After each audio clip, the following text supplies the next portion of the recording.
When Carmen hears strange noises, the hair on the back of her neck instantly stands on end. She's heard this noise before. It was eerily familiar, and yet she couldn't place it until she noticed what looked like a strange bird perched on a tree. She couldn't make sense of what kind of bird it was. When she got closer, the noise from the bird started to hurt her ears.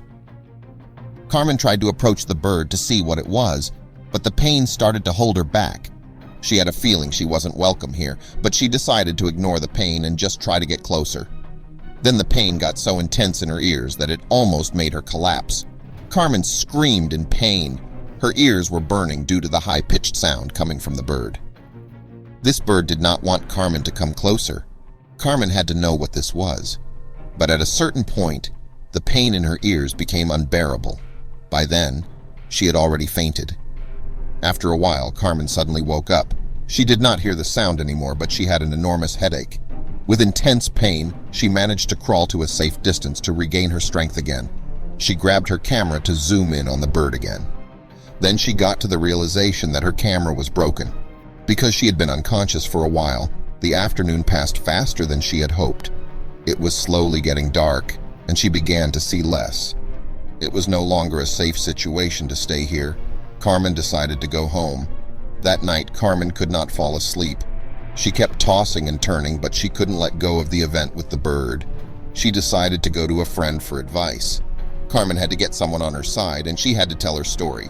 She told Amy, her friend, what she had found and what had happened. Amy instantly turned pale. She was initially way too scared to join Carmen, but Carmen managed to convince her.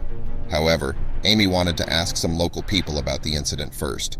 Carmen and Amy went inside the town to talk to some older people who had lived there for a very long time. Carmen was convinced someone had to know something about this bird. When asked an old lady, she was shocked and walked away. What was going on? Everyone they tried talking to seemed way too scared to talk about the bird. This could not be a coincidence. Amy wanted to leave it alone, but Carmen had to figure it out. But she would not let this go by. Amy was really scared but did not want to leave her friend alone. Amy really struggled with the decision to join Carmen, who wanted to go back to the bird. She convinced Carmen to at least buy some earplugs. This would reduce the sound of the bird. Carmen knew exactly where to go. She had memorized where the bird was. Then she realized something. Amy said that they weren't allowed in this part of the forest, but Carmen had never seen signs stating that. She tried to pull up a satellite view on her phone, but there wasn't any service in the more remote regions. If they needed help, they couldn't get it. Finally, Carmen decided to pause and check their location again. She was able to get a weak signal on their GPS tracker that indicated they were close to the spot she had seen the bird. Carmen now saw the spot she had seen the bird, and she approached cautiously. She took a few steps closer and suddenly fell over. Her foot tangled in something. Amy hurried over to help her remove her boot and get free. When they looked up, they were staring at the bird. Instantly, both their ears almost exploded with pain. Amy had never felt something like this before. She almost faints due to the sound. When Amy got the chance, she crawled up on her feet and ran away very fast, leaving Carmen behind all on her own. When she did not hear the sound anymore, she turned around. What she saw next shocked her. Carmen was crawling on the ground. She had managed to get her earplugs in her ear. However, they did not seem to help. The sound pierced right through it. She had to get help. Amy had to get a ranger. She knew they had passed a ranger's house a couple of minutes ago. She ran over to the house immediately. She was completely out of breath when she got there. Hysterically, she tried telling him what had happened, but he did not believe her. The ranger, Mark, did not really want to help Amy at first. He felt like she was making up a story, but she kept pushing him to help. Mark eventually gave in to calm Amy down, but Amy felt like Mark had something to hide. While going back, Mark was awfully quiet. Amy had not told him where exactly the bird and Carmen were, but Mark seemed to know instantly where to go to. He walked in a straight line to the place with the bird. Had he been there before? Amy was shocked when reaching the place with the bird, Carmen was gone. Amy did not believe her eyes. They had just been here.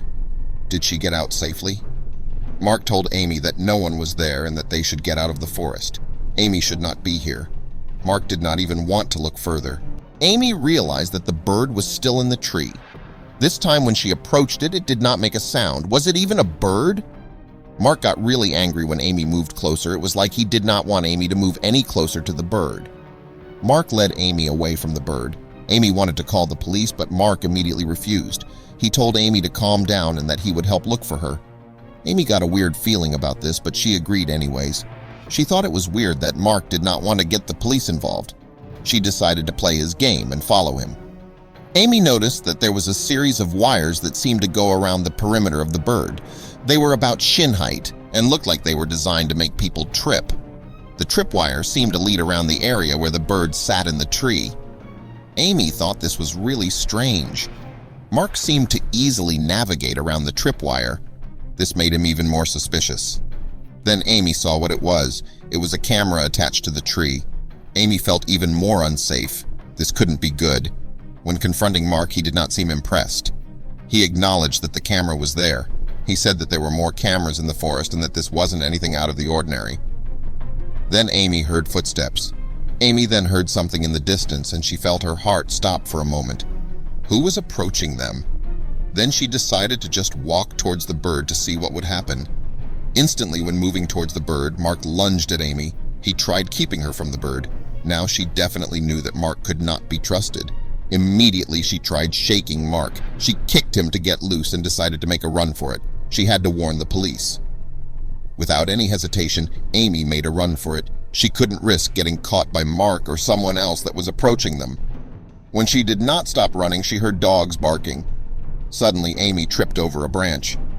She hurt herself so much that she could not run any further. Amy was a little scared. Then she saw 2 German shepherds getting closer to her. Why were these dogs following her? All kinds of questions popped into her head. Then suddenly, the dogs were called off, and a man approached them. Who was this mysterious man? Mark and another man approached Amy. He did not seem like he had any bad intentions, but he looked very serious. Amy was instructed to follow them and remain quiet. Amy obeyed them and followed the 2 men. Then she spotted where they were going, a military compound. Amy was totally baffled. Now she realized. Army was totally baffled.